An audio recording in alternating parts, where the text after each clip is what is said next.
அனைவருக்கும் வணக்கம். நான் டாக்டர் அரவிந்த் பேசுகிறேன். இப்போது நம்ம வழக்கம் ஹேபிட்ஸ் அண்ட் பிஹேவியர்ஸை பற்றி நம்ம பேசிக்கிட்டு இருக்கோம். இப்போ இந்த ஒரு ஹேபிட்டை எப்படி நம்ம ஃபார்ம் பண்ணலாம் அப்படின்றது பற்றி நம்ம இப்போ பேச போகிறோம். இன் ஜென்ரல் பார்த்தீங்கன்னா ஹேபிட்ன்றது என்ன? நமக்கு அறியாமலேயே நம்ம கண்டினியூஸாக செய்யக்கூடிய ஒரு வேலை தான் ஹேபிட். ஒரு சின்ன உதாரணம் அப்படின்னு சொல்ல போனால், நம்ம வெளியே போகிறோம். வெளியே போகும்போதே நம்ம என்ன பண்ணுறோம்? ஷூ இல்லை செருப்போ நம்மளை தெரியாமலே நம்மளுக்கு அறியாமலே நம்ம அந்த செருப்பை போட்டுக்கிட்டு நம்ம வெளியே போயிடுறோம். இப்போது ஃபார் எக்ஸாம்பிள் நம்ம காரில் ஏறி உட்காடுறோம். உடனே நமக்கு தெரியாமலே நம்ம என்ன பண்ணுறோம்? சீட் பெல்ட் எடுத்து மாட்டிக்கிறோம். அப்புறமா இப்போ கோவிட் டைமில் எல்லாரும் மாஸ்க் போட்டுகிட்டே இருந்தாங்க. இன்றைக்கும் சில பேர் பார்த்தீங்கன்னா இந்த மாஸ்க் போடுறது ஒரு ஹேபிட் ஆகிடுச்சு. இன்றைக்கி அவங்க வெளியே வரும்போது அவங்களுக்கு அந்த ஹேபிட், அவங்க மாஸ்க் போடாமல் வெளியே வரதே இல்லை. இந்த மாதிரியாக ஏற்படுறது தான் ஹேபிட். இந்த ஹேபிட்டை பற்றி எப்படி ஃபார்ம் ஆகுது, அதை எப்படி நம்ம பிரித்து எடுத்துக்கலாம் அப்படின்றத பற்றி தான் நம்ம இந்த வீடியோவில் பார்க்க போகிறோம். இந்த இன்ட்ரெஸ்டிங்கான வீடியோவை தொடர்ந்து பார்க்க நம்ம சேனலை சப்ஸ்கிரைப் பண்ணிக்கோங்க, ஃபாலோ பண்ணுங்கள் அண்ட் ஷேர் பண்ணுங்கள். இப்போது ஹேபிட் ஃபார்மேஷன் பார்த்தீங்கன்னா பல ஃபேஸில் இருக்குது. ஏன்னா கெட்ட பழக்கம், அதாவது அன்வான்ட் ஹேபிட்ஸ்ன்னு சொல்லலாம். ஸ்மோக்கிங்காக இருக்கலாம், ரொம்ப நேரம் ராத்திரி மூச்சுக்கிட்டு இருக்கிறதா இருக்கலாம், மொபைல் ஃபோன்ஸ் சோஷியல் மீடியாவில் ரொம்ப நேரம் இருக்கிறதா இருக்கலாம். இந்த மாதிரியான அன்வான்ட் ஹேபிட்ஸ் நமக்கு அறியாமலே நமக்கு உள்ளே உட்காந்துடும். ஆனால் அது போக்குறது ரொம்ப ரொம்ப கஷ்டம். ஏன்னா இது சப்கான்ஷியஸ் மைண்டில் போய் உட்காந்துருது. நல்ல ஹெல்த்தி ஹேபிட்ஸை நம்ம பழக்கத்துக்கு கொண்டு வரது தான் very tough job and difficult. இதை கொண்டு வரதுக்கு நம்ம சில வேளை சின்ன சின்ன வழிமுறைகளை பயன்படுத்தும் போது நமக்கு ஈஸியாக அந்த ஹேபிட் ஃபார்ம் ஆகும்.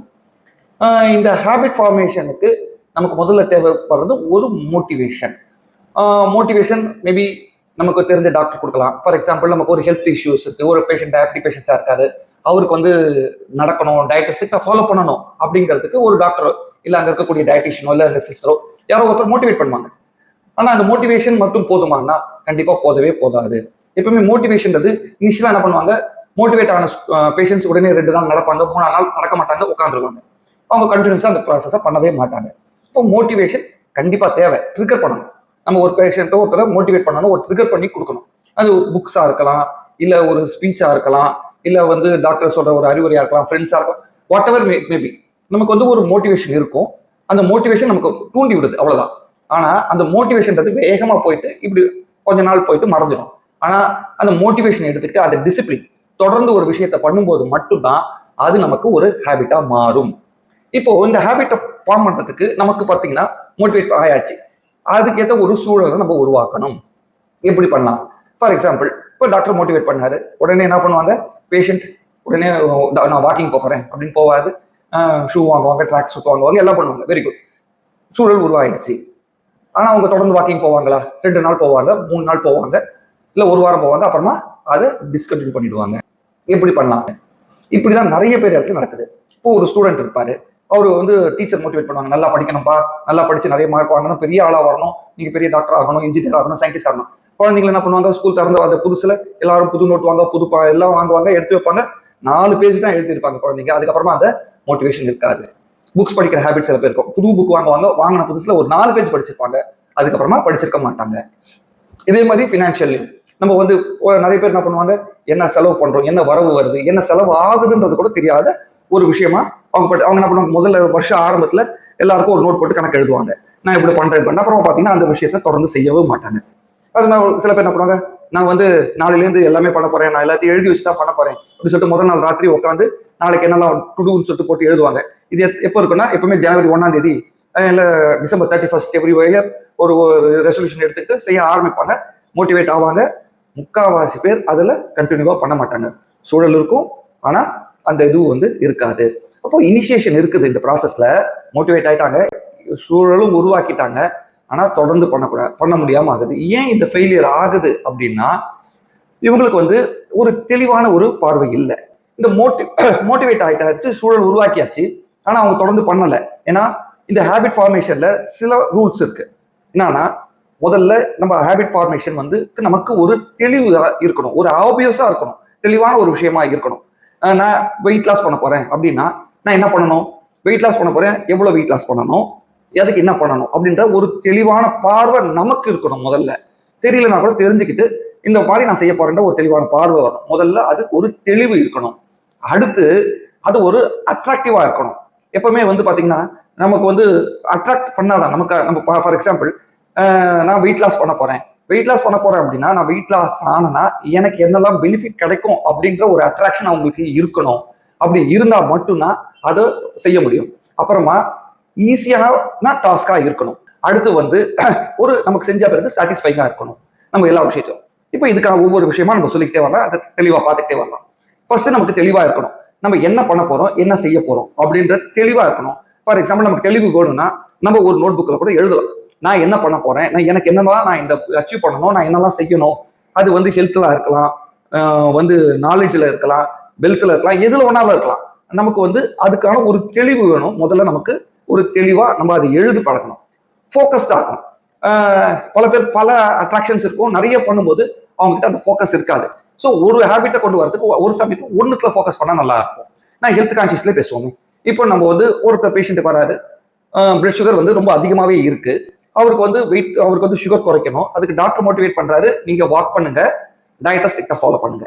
இப்போ அவருக்கு வந்து ஒரே மோட்டோ பிளட் சுகர்ஸை குறைக்கணும். அதுதான் அவருடைய ஒரே இதுக்கு. அதுக்கு 2 ஹேபிட்ஸை கொண்டு வரணும். ஒன்று வாக்கிங் அண்ட் தென் எக்ஸசைஸ், டயட்டை ஸ்ட்ரிக்டா ஃபாலோ பண்ணணும். இந்த லைஃப் ஸ்டைல் மாடிஃபிகேஷனை கொண்டு வரணும். இப்போ வாக்கிங் போறது, நான் அவர் சூழல் உருவாக்குறாரு, நான் உடனே என்ன பண்றேன், அவர் என்ன பண்றாரு, ஒரு ஷூ வாங்குறாரு, ஏதோ ஒன்று வாங்குறாரு, நான் வாக்கிங் போக ஆரம்பிச்சிடறேன். ஆனா ஒரு 2-3 நாள் போறாரு, 4 நாள் கால் வலிக்குது, ஏதோ ஒரு ரீசன் சொல்லி படுத்துக்கிறாரு. அப்போ அப்புறமா என்ன சொல்றாரு, நான் காலையில போல, நான் சாயங்காலம் போறேன், நைட் போறேன், அம்மா ஒரு நாள் தள்ளி போறேன் அப்படின்னு சொல்லிட்டு தள்ளி போட்டுறாரு. அப்படி இருந்தா அவங்க கண்டிப்பா அவங்க வந்து அந்த ஹேபிட் ஃபார்ம் ஆகவே ஆகாது.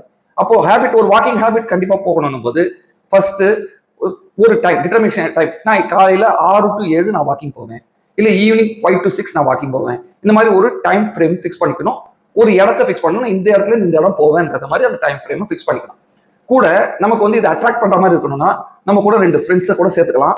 அவங்களோட கூட சேர்ந்து போகும்போது ஒருத்தர் மோட்டிவேட் பண்ணிப்பாங்க, நீ வரலையா, நீ வாப்பா அப்படின்னு சொல்லிட்டு போயிட்டான்.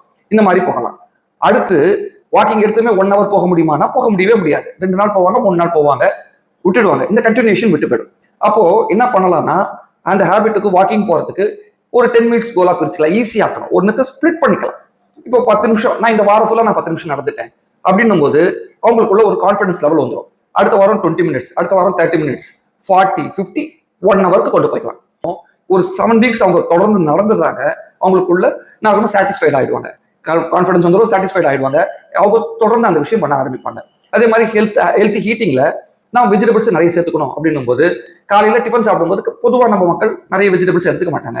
அப்போ என்ன பண்ணலாம், ஒரு சாலடோ இல்லை ஒரு சுண்டலோ இல்லை ஒரு பழமோ சாப்பிட்ற பழக்கத்தை கொண்டு வந்து வச்சிடணும். ஃபார் எக்ஸாம்பிள் காலையில பிரேக்ஃபாஸ்ட்க்கு அப்புறமா நான் வந்து ஒரு ஃப்ரூட்ஸோ இல்லை ஒரு வெஜிடபிள்ஸோ எடுத்துப்பேன், சாலடோ எடுத்துப்பேன்றதை இது பண்ணிட்டு டிட்டர்மைன் பண்ணிட்டு அது ஒரு கேரட் சாலட் வச்சுக்கலாம். இந்த மாதிரி கட் பண்ணி வச்சுட்டு அந்த சாலடோ இல்லை சுண்டலோ டெய்லி 1 week கிடைக்கிற மாதிரி பார்த்துக்கணும்.